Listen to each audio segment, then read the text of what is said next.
கிறிஸ்துவுக்குள் மிகவும் பிரியமான தேவனுடைய பிள்ளைகளே, இந்த காலை நேரத்திலே உங்களை சந்திப்பதிலே மிகுந்த மகிழ்ச்சி அடைகிறேன். கர்த்தர் ஒவ்வொரு நாளும் நம்மை போஷித்து பாதுகாத்து பராமரித்து வருகிறதை நினைத்து கர்த்தரை ஸ்தோத்திரிக்கிறேன். கர்த்தர் இன்றைக்கும் உங்களை ஆசீர்வதிப்பாராக. இன்றைய நாளும் தியானத்துக்கு எடுத்துக்கொண்ட வேதவசனம் சங்கீதம் 103 2வது வசனம். என் ஆத்துமாவே கர்த்தரை ஸ்தோத்திரி, அவர் செய்த சகல உபகாரங்களையும் மறவாதே. ஆம் பிரியமான தேவனுடைய பிள்ளைகளே, கர்த்தர் நமக்கு செய்த எல்லா நன்மைகளுக்காக நாம் அவரை தினந்தோறும் நன்றி சொல்லுவோம், ஸ்தோத்திரிப்போம்.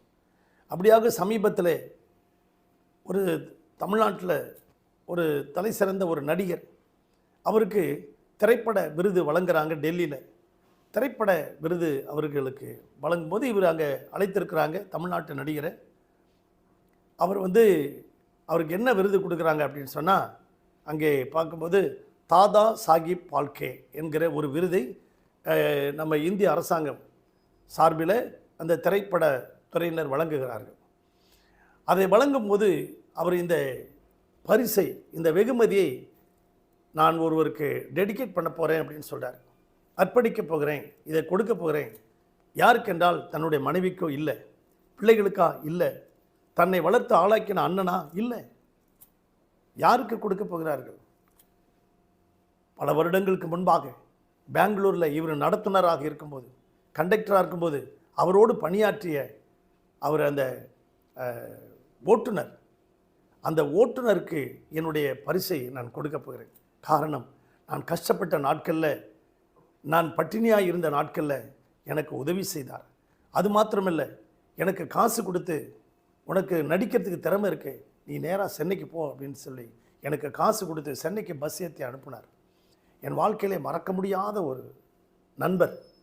அவருக்கு போய் அர்ப்பணிக்கிறேன்னு சொல்லி 40 வருடம் கழித்து தன் நண்பர் அவருக்கு போய் அந்த வெகுமதியை கொடுத்தார்.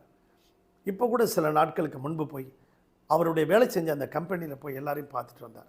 ஆம் பிரியமான தேவனுடைய பிள்ளைகளை, நாம் செய்த நன்மையை ஒரு நாளும் நமக்கு யாரெல்லாம் உதவி செய்தார்களோ, சரியான நேரத்துக்கு சரியான டைமுக்கு நமக்கு உதவி செய்கிறார்களோ, அவருக்கு நீங்கள் நன்றி கடனாக இருங்க. லூக்கா எழுதின சுவிசேஷம் 17ஆம் அதிகாரத்தில் பார்க்கும்போது அங்கே 10 குஷ்டரோகிகளை இயேசு சுகமாக்குறார்.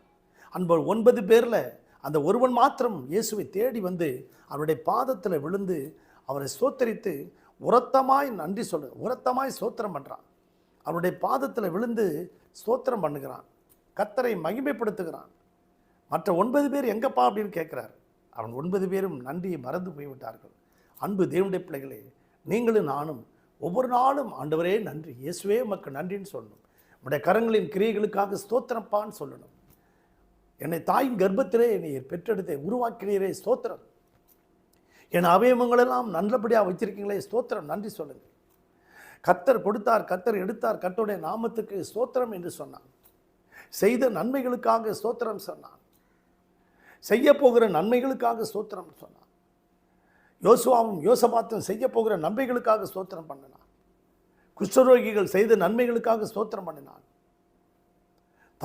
யோபு கர்த்தருக்கு ஸ்தோத்திரம் பண்ணினான். எனக்கு நன்மை செஞ்சாலும் செய்யாட்டி பரவாயில்ல, எங்கள் தேவனை விடுவித்தாலும் சரி, விடுவிக்காமல் போனாலும் சரி, அவரே நாங்கள் ஆராதிப்போம் அப்படின்னு அவர்களை கர்த்தரை ஸ்தோத்திரித்தான். ஆம் பிரியமான தேவனுடைய பிள்ளைகளே, தாவீது சொல்லுகிறார், கர்த்தர் செய்த எனக்கு நன்மைகளுக்காக நான் என்னத்தை செல்வேன், ரட்சிப்பின் பாத்திரத்தை எடுத்து நான் அவரை தொழுது கொள்வேன் என்கிறான். ஆம் பிரியமான தேவனுடைய பிள்ளைகளை, ஒவ்வொரு நாளும் நாம் தேங்க்ஸ் கிவிங், ஆண்டவருக்கு நன்றி சொல்லுவோம். கர்த்தர் நம்மை ஆசீர்வதிப்பாராக. உங்களுக்காக ஜெபிக்கட்டுமா? பரலோக பிதாவே, இந்த சத்தத்தை கேட்டுக்கொண்டிருக்கிற ஆண்டவரை ஒவ்வொரு பிள்ளைகளையும் ஆசீர்வதிக்கும்படியாக ஜெபிக்கும். ஒவ்வொரு குடும்பத்தையும் வேலியடைங்க, ஒவ்வொரு பிள்ளைகளுடைய விருப்பத்தை நிறைவேற்றுங்க. இன்றைக்கு அவர்கள் என்ன விருப்பத்தோடு இருக்காங்களோ அவர்களுடைய மன விருப்பத்தை எல்லாம் கர்த்தர் நிறைவேற்றும்படியாக நாங்கள் ஜெபிக்கிறோம். தேவன் அவர்களை ஆசீர்வதிங்க. எந்த மழை புயல் எதுவும் சேதப்படுத்தாதபடிக்கு, எந்த வியாதி சேதப்படுத்தாதபடிக்கு பாதுகாத்துக்கொள்ளும். அவர்கள் தேவைகளை சந்திங்கப்பா. உம்மிடத்தில் எதிர்பார்க்கிற காரியங்களை நிறைவேற்றும்படியாக ஜெபிக்கிறோம். ஆசீர்வதிங்கப்பா. குழந்தை இல்லாதவர்களுக்கு குழந்தை ஆசீர்வித்தாங்க. ஆண்டவர் வீடு இல்லாதவர்களுக்கு வீடு ஆசீர்வித்தாங்க. திருமணமாகாதவர்களுக்கு ஏற்ற துணை ஆசீர்வித்தாங்க. ஆசீர்வதி இயேசு நாமத்தில் பிதாவே, ஆமென். God bless you.